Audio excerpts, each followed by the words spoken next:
Piece party के मुखिया doctor Ayub ने प्रेस वार्ता कर केंद्र और प्रदेश सरकार पर जमकर हमला बोला। उन्होंने कहा कि देश और प्रदेश विकट परिस्थितियों से गुजर रहा है और सत्ता में बैठे लोग सांप्रदायिक नफरत फैलाकर देश में कब्जा करने का कार्य कर रहे हैं और पीस पार्टी ऐसे लोगों से लड़ रही है। उन्होंने आगे कहा कि सरकार धार्मिक कट्टरता फैलाकर अपनी नाकामी को छुपाना चाहती है। वहीं पीस पार्टी के मुखिया ने मायावती पर आरोप लगाते हुए कहा कि मायावती को जब वोट लेना होता है तो वो किसी एक संप्रदाय को पकड़ लेती हैं और उसका इस्तेमाल करती हैं। उसका निवारण करने के बजाय सत्ता में बैठे लोग सांप्रदायिक द्वेष पैदा करके नफरत समाज में फैलाकर सत्ता पे काबिज होने की साजिश रच रहे हैं, जो समाज और देश दोनों के लिए खतरा है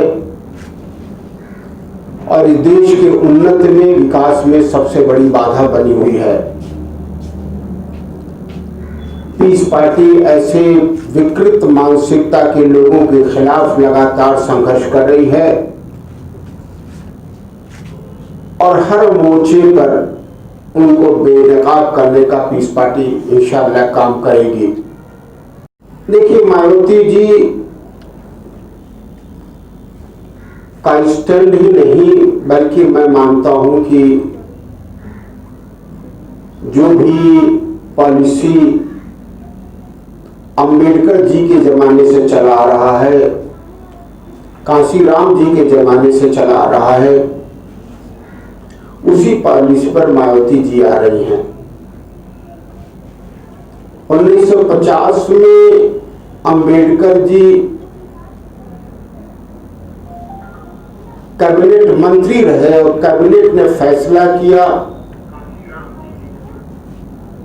कि बुद्ध, सिख, ईसाई, मुसलमानों को अनुसूचित जात का आरक्षण नहीं मिलेगा। उसमें अंबेडकर जी उस मीटिंग में शामिल रहे और उन्होंने इसका विरोध नहीं किया। तो धार्मिक आधार पर भेदभाव तो अंबेडकर जी के जमाने में 1950 में हुआ और उन्होंने इसका समर्थन किया। कहीं विरोध कभी नहीं, न उस विरोध किया न बाद में कभी किया। कांशीराम जी के जिंदा रहते ही भाजपा के साथ मिलके बसपा ने सरकार बनाई, दो बार सरकारें बनी।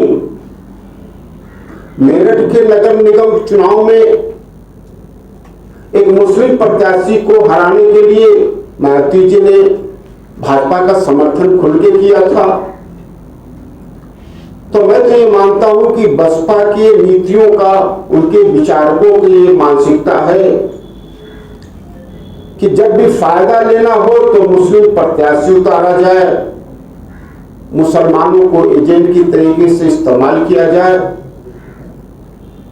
और जब फायदा पहुंचानी हो तो दलित के नाम पर भाजपा के साथ मिलकर के फायदा पहुंचाया जाए।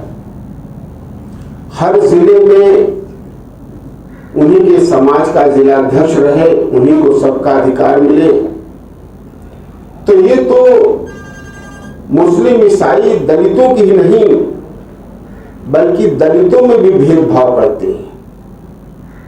तो ऐसे में मेरा ये मानना है कि बसपा एक सांप्रदायिक जातिवादी पार्टी है जो देश के संविधान के हिसाब से ठीक नहीं है, देश के समरसता के हिसाब से ठीक नहीं है।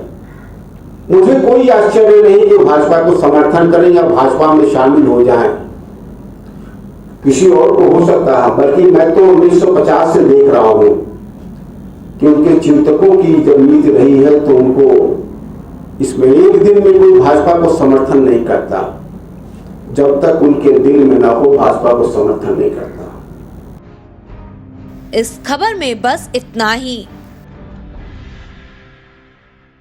देश की राजनीति की दिशा तय करने वाला प्रदेश उत्तर प्रदेश। यहाँ की हर छोटी बड़ी खबर से आपको कराएंगे रूबरू।